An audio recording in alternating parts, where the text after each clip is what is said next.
Faillite financière, rien. Comprenez-vous ce que cela signifierait? Comment votre vie aurait-elle changé? Une fois que vous devenez sans peur, la vie devient sans limite. Je n'ai peur de rien. Je devrais être mort maintenant. Je me suis fait écraser par un buffle qui chargeait. Je me suis levé, je l'ai poursuivi et je l'ai tué. J'ai tué un ours Kodiak avec un couteau. Vous ne pouvez pas me tuer. Je le crois de tout mon cœur. Vous ne pouvez pas me tuer. Juste avant de rentrer dans le vif du sujet, Andrew Carnegie, Henry Ford, Rockefeller, Steve Jobs, ce sont tous des durs. Les flocons de neige fondent sous la pression. En 1986, la pression de la poignée de main de l'homme moyen était de 118 livres. En 2016, de 96 livres. Les niveaux de testostérone et le nombre de spermatozoïdes ont été testés il y a 50 ans. Et aujourd'hui, ils produisent 60 à 70% de la quantité de testostérone et du nombre de spermatozoïdes qu'ils produisaient. Nous sommes en train de mourir. Ils ont peur de la mort. Tout le monde a peur de la mort, ou de ce qui pourrait arriver. Et donc, ils veulent passer pour des amis. C'est comme mon test du flocon de neige. Vous savez, la première question est, je la paraphrase, que feriez... Vous savez, la première question est, je la paraphrase, que feriez-vous si quelqu'un ne pouvait pas cracher au visage de votre femme? Et les réponses vont de... Eh bien, j'ai essayé de vérifier quel genre de journée il avait. Et s'il avait une mauvaise journée, j'essayais d'être compréhensif. Je serais en prison pour meurtre. Je battrais le cas à mort. Est-ce que c'est ce dont nous avons besoin aujourd'hui? Non, non, je dis c'est moi, cependant. Mais je préconise que les gars agissent comme s'ils en avaient une paire. Il n'y a jamais de moment facile pour prendre une décision difficile. Jamais. Mais ce que vous devez être capable de faire, c'est d'appuyer sur la gâchette, d'agir. Et lire des livres, et écouter des podcasts, ce n'est pas agir. C'est juste une autre forme de procrastination. La principale différence entre les personnes très performantes est qu'elles croient en l'extraordinaire. Rappelez-vous hier, j'ai dit, vous n'allez jamais dépasser vos attentes les plus élevées et les plus folles. Pour ceux d'entre vous qui veulent être millionnaires, vous ne gagnerez jamais 10 millions. Pour ceux d'entre vous qui veulent avoir 10 millions, vous ne ferez jamais 100 millions. Pour ceux d'entre vous qui veulent gagner 100 millions, vous ne serez jamais milliardaire. Parce que psychologiquement, votre subconscient ne sait pas que vous êtes une merde. Votre subconscient commence à ralentir. Quand tu arrives et que tu veux avoir 100 millions, à 75, 79, 82, 89, 91, tu vas penser que tu es arrivé, et puis tu t'endors à 96 millions. Et vous pouvez trébucher sur le but à 100 millions par accident. J'ai 3 regrets dans la vie. 1. Je suis un officier de l'armée entraîné au combat, qui n'a jamais vu de combat. 2. La nuit précédant la mort de ma mère, je lui ai dit « Bon sang, tu ne vas pas mourir, arrête de déconner !» Elle est morte le matin. Et le 3e, je n'ai pas fixé mes objectifs assez haut. Jack Welch l'a dit bien mieux que moi, l'équilibre entre le travail et la vie privée n'existe pas. Il y a des choix entre le travail et la vie privée, et vous les faites et ils ont des conséquences. Il y a des conséquences au fait que je ne sois pas allé à la fête d'anniversaire des 16 ans de notre fille. Il y a des conséquences. Mais sont-elles plus importantes que celles qui font que tu seras complètement fauché à ta mort? Pose-toi la question. Tu préférerais choisir entre les 16 ans de ta fille ou être fauché, recroquevillé dans un coin sans abri?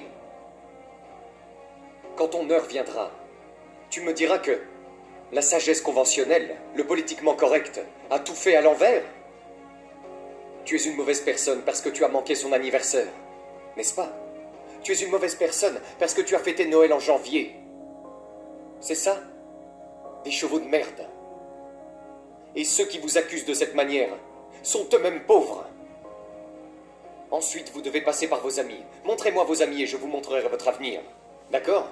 Tu traînes au club, en rôtant et en pétant. Ces gens qui vont dans les bars sportifs, ce sont tes amis. Ensuite, il y a juste ce pessimiste général. Et puis, il y a ta propre culpabilité. Est-ce que je mérite d'être riche au-delà de toute mesure? Et puis, il y a la peur, les fausses attentes qui semblent réelles. Et puis, il y a cette société ordinaire qui veut vous maintenir à terre. Étrange époque que celle dans laquelle nous vivons, où l'on enseigne des faussetés à l'école aux vieux et aux jeunes. Et la personne qui dit la vérité est traitée de fou et d'idiot. Mais John Lennon l'a dit un peu différemment. Être honnête ne vous apportera peut-être pas beaucoup d'amis, mais vous obtiendrez toujours les bons. Et ce que je veux que vous fassiez à partir de maintenant, peu importe si vous avez détesté ce que j'ai dit ou la façon dont je l'ai dit, c'est de choisir soigneusement les personnes avec lesquelles vous vous associez. Warren, à l'époque où il envoyait des tweets, Buffett a dit « Vous continuerez à souffrir si vous avez une réaction émotionnelle à tout ce qui vous est dit. Le vrai pouvoir est de s'asseoir et d'observer les choses avec logique. Et le pouvoir, c'est la retenue. Le vrai pouvoir, c'est la retenue. Si les mots vous contrôlent, cela signifie que tout le monde peut vous contrôler. Respirez et laissez passer les choses. De mon temps, on disait les bâtons et les pierres peuvent vous briser les os, mais les mots ne vous feront jamais de mal. Maintenant, c'est tout le contraire. Il y a de grandes universités dans ce pays, sur cette planète, qui ont des chambres sécurisées, qui ont des bâtiments sécurisés, que si la vie devient trop stressante, vous allez dans ce bâtiment. Si votre enfant adulte a besoin d'un espace sûr pour éviter les mots défensifs, vous avez échoué en tant que parent. La plupart d'entre nous se soucient de ce que les autres disent, et la plupart des gens se soucient de ce que les autres pensent. Et si vous pouvez réduire ce bagage émotionnel, ne serait-ce qu'un peu, vous n'avez aucune idée de la liberté que vous aurez et de ce que vous pourrez accomplir de plus dans votre vie. La plupart des gens ont juste de mauvaises habitudes. Et vous savez, j'ai ces mêmes habitudes depuis environ 50 ans maintenant. Quand je me sens dégonflé, je dis simplement « Qu'est-ce qui ne va pas chez toi ?» Allez! Et je sors, et je le fais. Et je sais que si je n'avais pas pris ces habitudes, il y a 20 ou 30 ans, vous savez, à 70 ans, je ne serais certainement pas en train de le faire. Je veux dire, les bonnes habitudes sont difficiles à trouver, mais ce qui est encore plus difficile à trouver, ce sont les gens qui ont de bonnes habitudes et que vous pouvez côtoyer. Machiavel a dit, un dirigeant est jugé par ceux dont il s'entoure. Si je devais décider du genre de personne que vous êtes, ou que vous êtes par les personnes dont vous êtes le plus proche, que penserais-je de vous? Comment est-ce que je te jugerais? Donc les gens ne passent pas assez de temps à sélectionner leur groupe de pairs, même s'ils ont les bonnes habitudes et ça ne suffit pas. Ouais, parce qu'ils vont par défaut. Ok. Quelles sont tes autres bonnes habitudes pour être performant? Je ne donne jamais d'approbation tacite, mais je fais tout pour m'assurer que si j'entends des conneries, je leur dis que ce sont des conneries. Ça vous permet de rester avec les bonnes personnes. C'est votre message fort et clair. Correct. Très bien, pas d'approbation tacite, bien. Donne-moi deux autres. La règle du coucher de soleil de Sam Walton. Ça veut dire qu'avant de quitter le bureau chaque jour, il répondait à tout ce qui était sur son bureau, à tous les messages qui arrivaient. Donc je vide mon bureau tous les jours.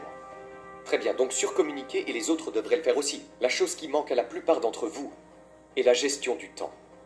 Vous savez, le système de rapport que j'utilise est le système de rapport que j'utilisais en tant que jeune officier à l'OTAN. Et c'est en gros, qu'allez-vous faire? Quels sont vos objectifs pour la journée? Qu'avez-vous accompli hier? Et quels sont les défis à relever? Et puis la semaine suivante, quand vous dites ce que vous avez accompli, si ce que vous avez accompli n'a pas de rapport avec les objectifs que vous aviez fixés pour la semaine, alors il y a un décalage. Eh bien, si vous avez dit que vous alliez faire ça le lundi, et puis la semaine suivante vous ne l'avez pas fait, non seulement vous ne l'avez pas fait le lundi, mais vous ne l'avez pas fait de toute la semaine. Et vous savez, les défis arrivent, les dodanes, j'appelle ça des dodanes. Vous vous êtes cassé la jambe, vous avez fait ceci, vous avez fait cela. Pour moi, ce ne sont pas des dodanes. Quand je me suis présenté à mon rendez-vous avec Klaus Kleinfeld, dans un fauteuil roulant avec une perfusion, eh bien, j'étais presque mort 3 jours auparavant. Je veux dire, c'est ça l'engagement. Les enfants, vous n'êtes pas programmés pour le succès, mais de temps en temps, il y a des enfants qui ont été programmés. C'est le petit Tiger Woods, à 3 ans, à la télévision, qui montre comment frapper une balle de golf.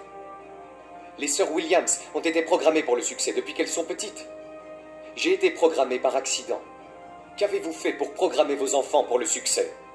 Mon père n'avait qu'un seul objectif pour moi en grandissant, me garder en vie jusqu'à ce que j'atteigne l'âge de raison. Ma mère a donc passé toute sa vie à essayer de faire de moi ce qu'elle n'était pas. Pouvez-vous dire la même chose pour vous, vos parents, vos enfants? Non. Donc je ne suis pas ici par putain d'accident.